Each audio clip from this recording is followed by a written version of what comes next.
Awesome. Thanks, Dale. Thanks, everyone, for having me. Good to be here. We're super excited for you to be joining PlayHQ in season 2024. We've been waiting for you for a couple of years now, so we're excited that you are finally coming over. I'll try and get through this as quickly as possible. I'll try and cover off as much as possible, but I am going to stick around for a little bit afterwards as well. So if anyone has any questions about anything specific to your club, please come and find me and we can go through it.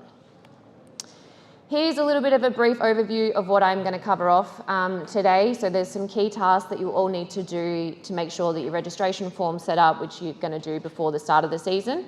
Then I'll jump in and we'll chat about some of the stuff that you'll do in season. I don't think we have enough time to go in depth with the in-season stuff, but the AFL are running a heap of training sessions, which I'll show you the dates at the end of the presentation. So I would encourage you to go along to those sessions when you're getting closer to the start of the season, but I'll cover off as much as I can today. And we'll jump into it because I think we haven't got much time, so we'll get through as much as we can.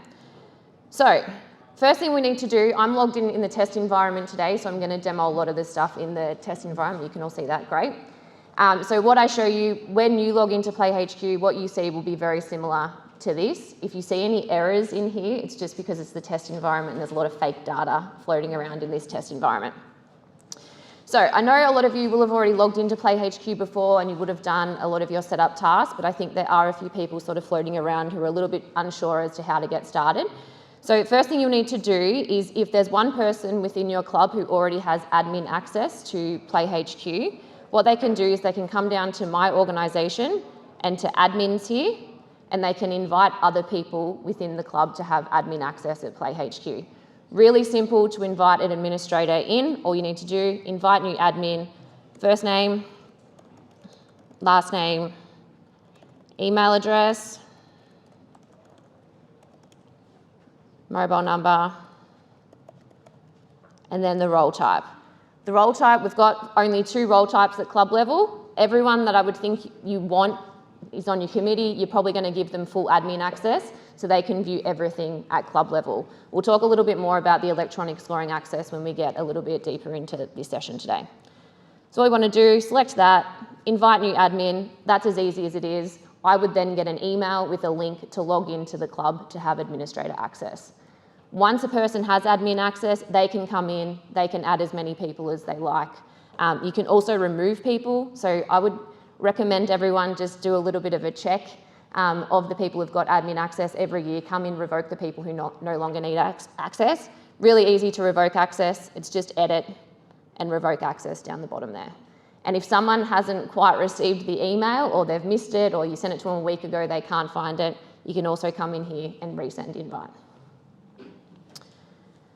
Cool, that's the administrator side. So hopefully over the next couple of days, you'll invite a heap of people in to have admin access so you can share the workload a little bit when it comes to PlayHQ.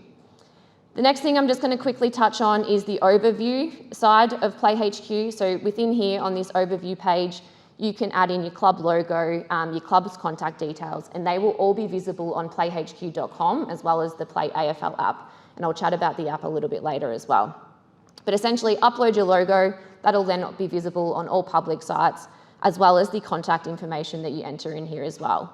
When we talk about the address, you want to make sure that we select that we're visible, so that when people are searching for somewhere to play footy, you'll appear on all the AFL's club finders on their website and things like that.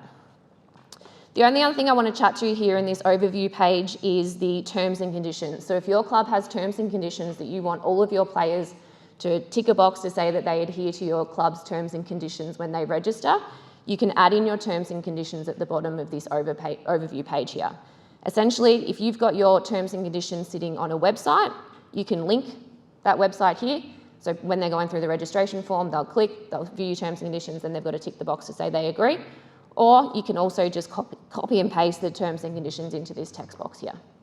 Really simple. If you've got terms and conditions, add them in. If not, the AFL also has terms and conditions that people need to adhere to when they are registering through PlayHQ. Any changes that you make throughout PlayHQ, just update and save so that the changes are saved. Okay, I'm now going to move on. That's a really quick overview of some of the really initial setup tasks. I think a lot of you have already done those things, But the next thing I'll move on to is setting up your club's registration form for season 2024.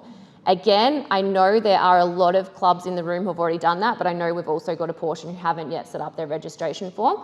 So hopefully at the end of this session, you'll feel confident enough to go away, set up your registration form so you players can start register.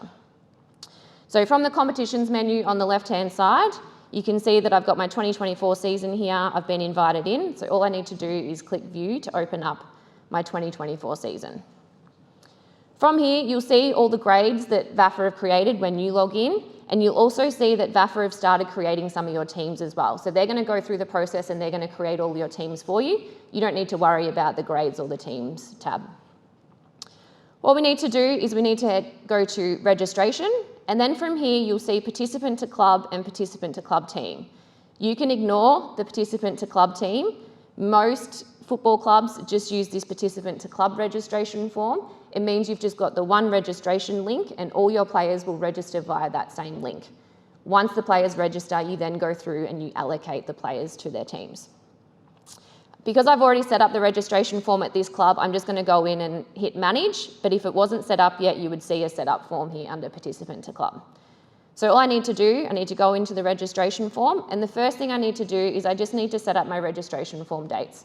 So what period do I want my players to be able to register? Again, every club does this a little bit differently. You might decide to leave it open for the whole season. You might just have it open until the start of the season. It's up to you what you do here. But outside of these dates, no one will be able to register to your club. You can, as I have just done, come in and edit this registration form at any stage throughout the season as well. So if you need to extend it, bring it forward, you can do any of that. The next thing I can do is I can add in my registration fees. So if you are going to be collecting registration fees through PlayHQ, so essentially we do have a lot of clubs who take fees through PlayHQ. Any fees taken through PlayHQ, 1.8% transaction fee, and then those funds get dispersed directly into your club's bank account. There's a bit of flexibility in the way that you can collect fees through PlayHQ. If you just have the one standard fee that every player at your club pays, you can just pop a standard player fee in here. Or we can also toggle on the advanced registration fees here. If we toggle on the advanced registration fees, we get to choose between age and gender or variance, and I'll talk about the difference. Age and gender will allow PlayHQ to calculate someone's age and gender at the time that they are registering to your club and charge them the appropriate fee. So for instance, if I'm going to charge my juniors a different fee to my seniors, I could pop in here that they're going to pay 120, and this is my junior. Then I select add, and then anyone from the ages of 17, we'll put it out to 99. They're going to pay the full fee of 150, and this is my seniors. So essentially, this case, you're not giving anyone any option. They will be charged based on the date of birth that they enter when they're going through that registration process, and I'll get charged either the 120 or the 150. Obviously, you can make more variance there. You can say that the girls are a different price to the boys, etc. You can do lots of different things in that space there. You also need to enter, this is probably the most important thing, you need to enter the date that you want PlayHQ to calculate everyone's age at. So again, everyone's club's probably going to be a little bit different in terms of that. We then also have variance. So variance gives participants the option to choose which fee they pay at the time of registration. I know a lot of clubs don't like this because they don't trust their players, but essentially you can add in, if you wanted to, if you had like a concession fee, you could add that in here. And you can add as many options as you like, and then essentially at the time of registration, the players will get a drop-down box and they select which fee they pay. They will also be able to see the fees that they're choosing between. So that's the difference between age and gender and variance, but there is a little bit of flexibility there. I'm not sure if you have all seen too, PayPal, including the ability to pay in full, has also just gone live in PlayHQ. So anyone who is registering and paying through PlayHQ will have the option to pay via so pay via instalments if you were looking to take your fees online. Cool. The rest of the registration fee is pretty straightforward. I'm going to turn those off because I just want the one fee. You also have the option to sell merchandise as a part of your registration form. You can set up the merchandise products from the merchandise tab here. Then once they are created, you can come through and you can add them into the registration form. So giving participants the option to buy them at the time that they're registering as well. You then also have a bit of flexibility when you add this product in. Who do I want to make this available to when they're registering? Do I want to make it mandatory? Those sorts of things. The last few fields here, we've got pricing information and the additional information. We encourage clubs to put in as much information as they can into these two fields, just to give everyone an overview as to what they're signing up for when they register. All of this will be visible on the registration form, obviously when players go to register. We then have the toggle here, so where we added in the terms and conditions a little bit earlier, you can choose to add these terms and conditions into this registration form, or you can leave them out if you don't have your terms and conditions. And then the last toggle here, you will see a few of these toggles within PlayHQ. Do you want to make it hidden or do you want to make it visible? Some clubs decide to keep their registration form hidden and they just send out the link directly to their players so they can register. Or you can have it visible so that anyone can find your registration form on playhq.com if they're searching to play footy somewhere. And it will also be visible in the Play AFL app as well. So I'm happy to have my registration form visible so that when players are looking to register to my club, they can search my club, they can find my registration form. But again, everyone will do it a little bit differently. Once I've finished filling in my registration form, as you can see, pretty quick process to get it done. All I need to do is hit save up in the top right-hand corner. And then as you can see here, this is my registration link. So even though my registration form is visible, I could still copy that link. I could send it directly out to my players, or I could send people directly to my club's landing page on playhq.com. So essentially, as you know, as most of you would know, the transfer window opened a couple of days ago. So if you have been recruiting really heavily in the off season, you've got a heap of players that you need to transfer into your club. We'll talk about that. So the first thing I just want to touch on is the notifications section for the transfers. Just want to make sure that clubs have an email address in there so that you're receiving email notifications every time a transfer is sort of requested from or to your club, just so you're aware of where the transfer's at. So essentially in my org overview here and notifications, this is essentially where you can add an email address in. And once the email address is added, it will appear down here. And then if you just want to toggle on transfers and permits, just so someone who is monitoring the movements at your club, I guess, so that you can action them before they auto-approve. There might be players that you don't want to approve, things like that, just so they're not auto-approving before you have a right to. 6 days, yeah. So that's the notification section of transfers and permits. So I would recommend at least have one email address in there, just as I said, so you're aware of any of those player movements. Sorry, calendar days or working days? Calendar days, yeah. Then we have a transfers and permits from the main menu here on the left-hand side. So any transfers coming in or out of your club, they will appear in the transfers and permits here. We also have some transfers and permits settings, which I'm not sure many clubs use these settings, but if you wanted to, if you don't want to be in here manually approving all your transfers and things like that, you can turn on auto approvals.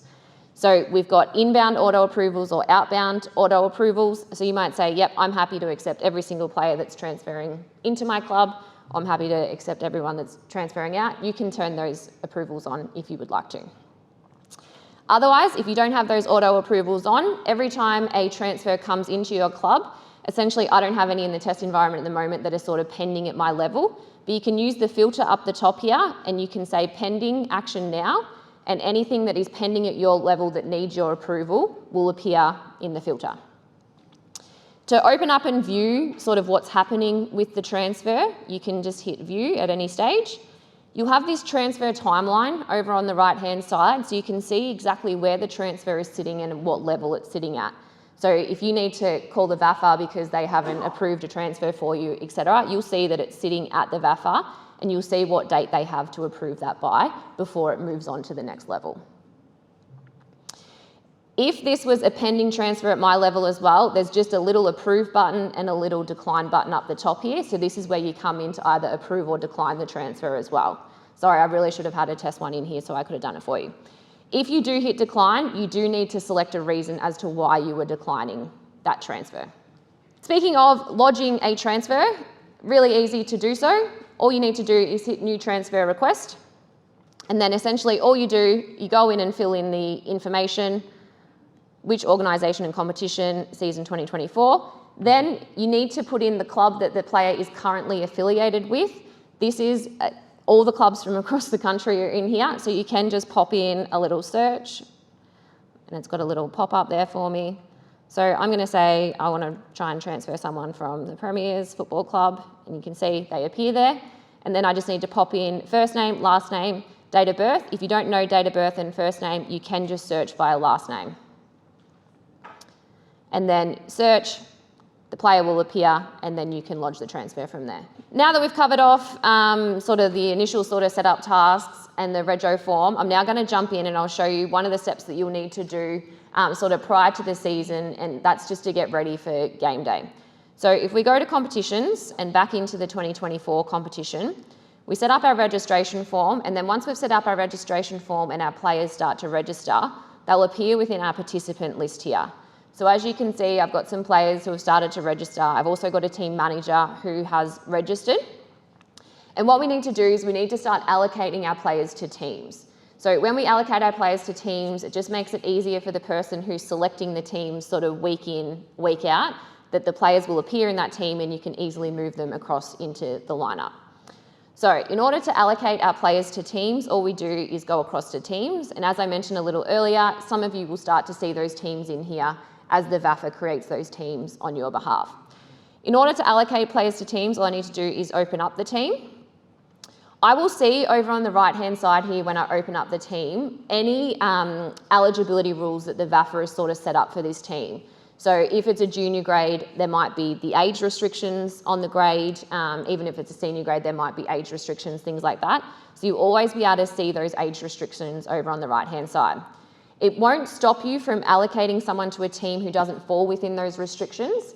It will stop you from selecting that player into the team lineup if the league hasn't given them an exemption, if that sort of makes sense. So a few people have gotten confused over the last couple of years. They think because they've been able to allocate the player to the team, they should be able to select the player into the lineup, but you need the league to give them an exemption if they don't quite meet the requirements, and then you'll be able to select them into the team lineup. So really easy to allocate your players. All you need to do is select allocate player. Every player who has registered to your club will appear in the list here. You can use the filters up the top to make it a little bit easier, say if you're doing your juniors or your seniors, things like that. But all you need to do is you need to just go through and select your players that you want to allocate to this team and allocate. I am also just going to quickly show you, we also have this unallocated box up in the top right-hand corner. So for those players who play sort of week in, week out, one week they might play in the first, next week they might play in the seconds, you can allocate them to both teams.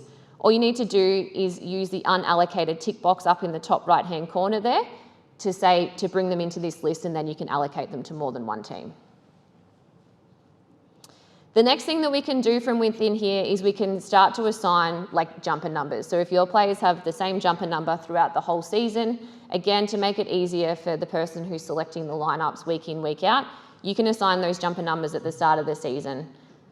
So all you need to do, edit player attributes in the top right-hand corner there, and then come through and pop in the jumper numbers, and then you can save up in the top right-hand corner. You can also assign your captain in here as well. So this would make them the captain for the whole season, and on public game centres and things like that, you would clearly see that this player is the captain. You can change any of these attributes from game to game. So for instance, if Kimberly is usually number 1, but her jumper gets ripped throughout the game and she needs to wear number 7 or things like that, you can update them for each particular game, but this will be the number that follows her for the whole season. So essentially, allocate a player. I don't have any players who have been allocated to another team, but essentially if I had players who had been allocated to my reserves, for instance, they wouldn't appear automatically in this list. So all I need to do is select unallocated, the tick box up in the top right-hand corner here, and any player who's already been allocated to another one of my club teams will then appear in this list. I am going to jump across back into the presentation just for a second, because there is just one thing I want to chat about. I'm not going to go into too much detail about the team manager access today, like I'm not going to demonstrate how a team manager sort of goes in and does these tasks, but it was just one thing that I wanted to touch on, because I know it's been very popular with some of the other clubs who have used PlayHQ in the last couple of years. So I know a lot of you are probably the game day administrator who goes through, selects team lineups, enters results sort of week in, week out. These are tasks that you can now sort of start to handball to your team manager via team manager access in PlayHQ. So essentially you can get your team managers to register the same way that players do, so through that same registration link that we saw a little bit earlier. When they go through the registration process, they select themselves as a team manager, and then they can be allocated to the team, which I'll show you shortly. Before we go back in and I'll show you the team manager access and just how you allocate a team manager to a team, this screen looks very confusing. I'll try and explain it the best that I can, but there's sort of different access levels within PlayHQ. So you're all on the left-hand side, you will all have administrator access to PlayHQ. So that's where we just were before, that's where you can set up your registration form, and you have access to everything at the club level, including every single player, the teams, you have access to do everything. In the middle here, this is what we were just speaking about, this is the team manager access. So they need to be granted access via one of you and allocated to a team, and then they log in via their PlayHQ profile at playhq.com. They will only have access to the teams that they get allocated to. So they will only be able to see the details of the players who have been allocated to their team, and they'll only be able to enter results for that team, etc. So you see the difference where the team managers don't get full access, they just get access to the team that they are managing. Then on the right-hand side, we have our e-scoring access. So getting a little bit confusing, but we have e-scoring access, which is essentially your live scoring as well. So anyone with full admin access at your club level will automatically have access to electronically score a game, and we'll touch on that in a little bit.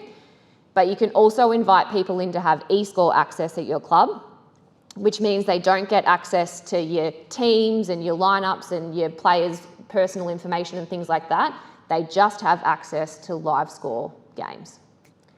So as I said, a little bit confusing because there's sort of different access levels, but you can choose to manage it at your club however you like. I'm going to jump back in and I'm just going to quickly show you how, while we're still in this Premier's Seniors team here, I've had a team manager who was registered via that same team management link, and down on the right hand side here, all I need to do is select allocate team manager. Again, any team managers who have registered to my club will appear in the list here, so all I need to do is select the team manager. Again, same with the players, if you've got a team manager who likes to multitask and they're managing more than one team, you can be assigned to more than one team. You can also have more than one team manager per team as well. All I need to do, allocate one team manager, and then we've just got this management access toggle on the right-hand side here, which does need to be toggled on. And then once that's on, I would have team manager access for this seniors team, so I could go in, select the lineups, enter results, things like that. AFL are running a heap of training sessions specifically for the team managers closer to season start date. So I'll share the link so you can send out to your team managers if you do want to go this way. I would encourage as many team managers to go along to those sessions just so they can learn what they can do in PlayHQ. I'm going to move on now and we're going to chat about some of the game day tasks. Really simple. You might be coming in here doing this on a Thursday night, or you might have handballed it to your team managers to do prior to game day. Don't worry about that, just a pop-up. So in order to select your lineup for a particular game, we've got the game day menu on the left-hand side here. So essentially we can select game day, and then we can use the date filter up the top right here to navigate to the date that our games are on. So when VAFA starts to do your fixtures and your teams are in the fixtures and things like that, you can come in and you'll be able to select, so say all your teams play on a Saturday, you'd be able to select a Saturday and you would see all of your club's teams listed in here on that particular day. You can't do a date range at this stage, it's just the one particular day. So you basically just see Saturdays? You'll just see Saturdays, yep, correct. You can use the grade filter up the top here, so if you just need to see a particular grade, say you've got 20 games and you just want to see the one, you can use the filters up the top here as well. So to select your lineup in the admin portal, you just open up the game details. And then as you can see, we can come down the bottom here, we can download the game sheet. This is where you would download the game sheet for those of us who were just speaking about that. And then we've got select team over on the right-hand side here. Depending on the league's permissions that they set at the league level, you might see the other teams over here and you can make changes. That's probably more common in the junior space. In the senior space, you're probably only going to have access to select your own team, not the opposition's team as well. So we select team, and then all the players that we've just allocated to the team in the previous section appear on the left-hand side of the screen here. So when we spoke about would you go through and allocate all of your players, that would be probably a pretty long list if you had 50 players on that left-hand side there. All we need to do is select the plus button to move them across into the lineup. Once you've done it 1 week, we then have this button here, select lineup from a previous round, so it'll bring you lineup from the previous week in. This is the first round, I haven't got a previous lineup, so I'll need to go through and just manually move everyone across into the lineup. So all we do, select the plus button, move them across. As you can see, That's a question. It says the last round. If there is, for some reason, a week passes or there's a bye or something, it just picks up. yeah, just the previous round. Yep, correct, yep. And then it'll bring everyone in, and then once everyone's in, as you can see on the right-hand side here, just make the changes that you need to make from there, yep. As you can see, now that these players are in my lineup, so for any reason, if any of the players have a different jumper number for that particular day, you can update it just for that particular game.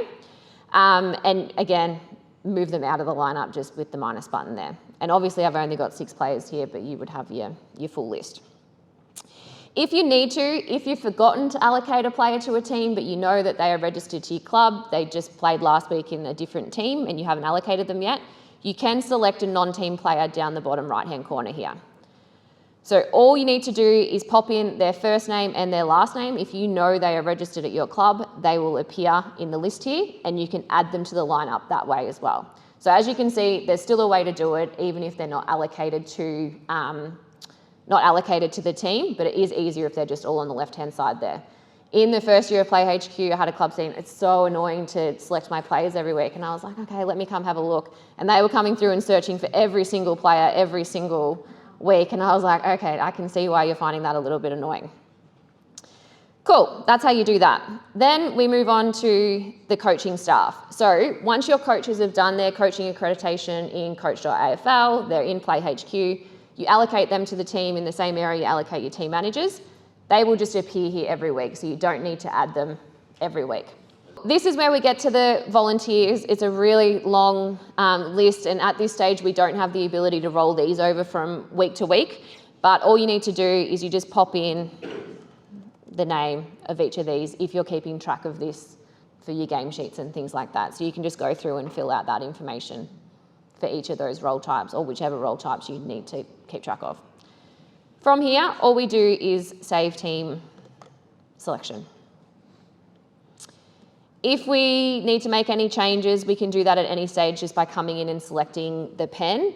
These changes can also be made post-game within the period that the league give you to make changes. So if you've got those last minute changes where it's like you don't have time to go in and change it in here, you can make those changes afterwards as well. The next thing I just wanted to quickly touch on was the live scoring, and I also wanted to chat about the app. So if you haven't downloaded the app yet, I would recommend that you download the PlayAFL app. You can download it from just the Apple Store. I don't know what the Android equivalent is because I'm an Apple user, but the Android store. You can download the PlayAFL app. We released this halfway through last year. It's been really, really popular. You can follow along with fixtures, live scores for those of you who are live scoring, results, ladders, all that sort of stuff. You can favourite players, teams, grades, clubs, whatever you want to favourite via that PlayAFL app. Live scoring, I'm not going to do a demonstration of the live scoring. We'll touch on that in a later training session. You can go to one of the AFL's training sessions to touch on the live scoring. We're also currently producing a video which we'll make sure we send around to everyone to show you how you do live score.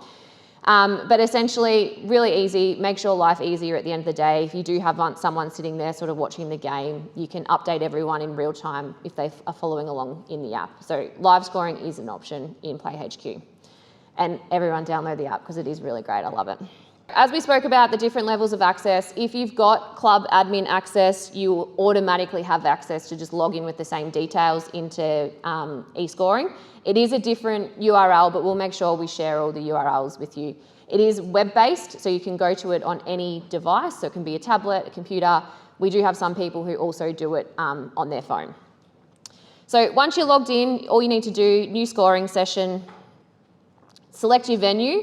This venue search does have all the venues around the country, but as you can see, once you would mainly be scoring, I think, at the same venue every week. So once you've selected it once, it would appear here, so you can just select that same venue sort of every week.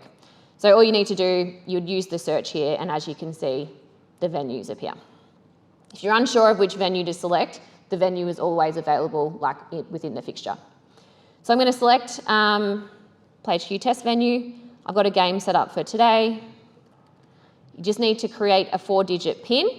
I would encourage all clubs to use the same PIN week in, week out. If you do forget it, you can reset the PIN, but essentially it's just needed at the end of the session just to confirm the results of the game.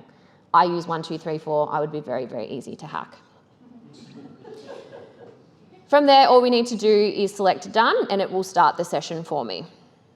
Once we're in the session, as you can see, there's different ovals at the venue that I've got set up here. I've scheduled my game at the MCG, so I'm just going to select the MCG down on the bottom left there.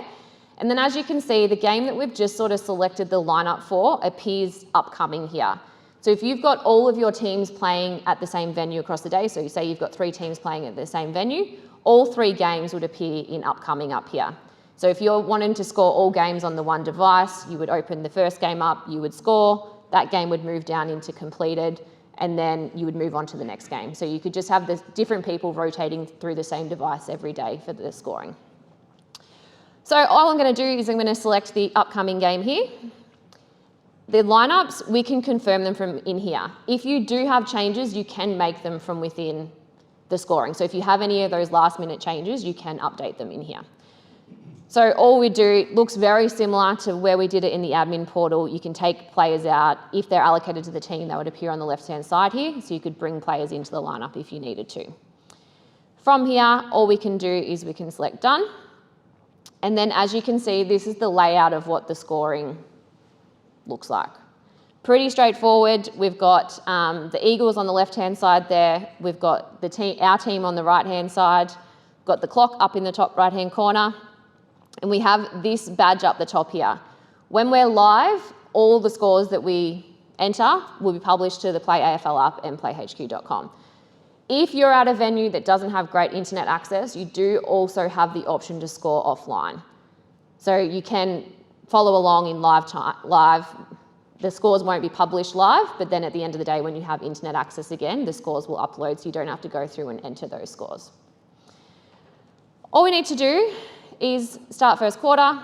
The clock will count down or up depending on what the league has set. It's counting down at the moment because it's just an old setting that I've used. And then all we need to do, we can either select the player and the score, or we can select the score and the player. If it's a rush behind, we can also select the team and then the score. You can also apply yellow and red cards from within here. We also have an undo button, so if we made a mistake, we can select the undo button. It will undo that last behind that I've just applied. It was the wrong team that I applied it to, so I can apply it from that. And we also have an event log up in the top right-hand corner as well to go back a little bit further than the last event and use the bin to delete that and then come in and correct the mistake. So, end of the game, I can continue to apply scores if I need to. So if I'm not quite married up to what the actual final score was, I can continue to add scores as long as I need. Then once I'm ready, I hit end fourth quarter. Once I hit end fourth quarter, am I sure I want to end the fourth quarter? Yes. And then I confirm my results here. If I wasn't ready to end those results yet, I can continue to apply things. So now we submit game result, put in my PIN, my 1, 2, 3, 4, confirm. Saw that little red error flash across there. That was just it syncing back everywhere. Don't end anything while that red error is there, but as you can see, it moves pretty quickly. This game will move down into completed. If you've got other games that are still sort of upcoming, they'll still continue to appear up here. So if I was moving on to my next game, I just select the next game and I continue scoring. Back in the admin portal here, you can see because we've live scored this game is now moved into final. The results are all in here. You can see the quarter by quarter scores. We can see exactly who scored the goals for each team. If I need to make any edits, it's as simple as edit game. Yes, I want to edit the result. I can change anything in here that I need to, including making changes to the lineups if I need to. So for those last minute changes, I can still come in and make those changes.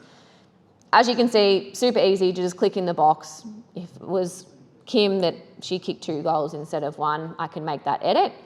You can also select your best players in here as well. If that setting is enabled to the league, which I'm pretty sure it will be, you can come in, any player that played in the lineup, you can select those best players. These best players just get published on public sites. So this is not your best and fairest and things like that. This is more for the media to see who the best players in this particular game were. If I try and update changes here, there we go. Game is updated and saved. Any questions about any of that? If you hadn't live scored this game, after the game, it would move into a pending state, and to enter results, you just come in and you just enter in the boxes here, the particular scores for this particular game. So, as I said at the start, AFL are running a heap of these training sessions sort of over the next couple of months. There's another club admins training session on the 22nd of Feb. You can book in via the link. We'll make sure we send it out to everybody. They'll go into a little bit more detail of the things that I've just touched on today, because we didn't have enough time to go into as much detail. And then we've also got those team manager sessions late March, early April. So as I said, if you're looking to use that team management access, encourage as many of your team managers to go along to those sessions as possible. AFL Club Help are fantastic if you have any questions at all, whether it be now, in season, if you're trying to get your live scoring set up and you can't, or your registration form or whatever it be. They have a dedicated team, like on call, like after hours, like leading up to the season, Saturday, Sunday. You can call them, email them. They're fantastic. They'll be able to help you with anything you need. And they also have a Club Help website as well that you can go on. There's a heap of resources and videos. And I'll make sure I share a heap of stuff with the VAFA that they can circulate out to you. Thank you so much, everybody. Good luck with the season.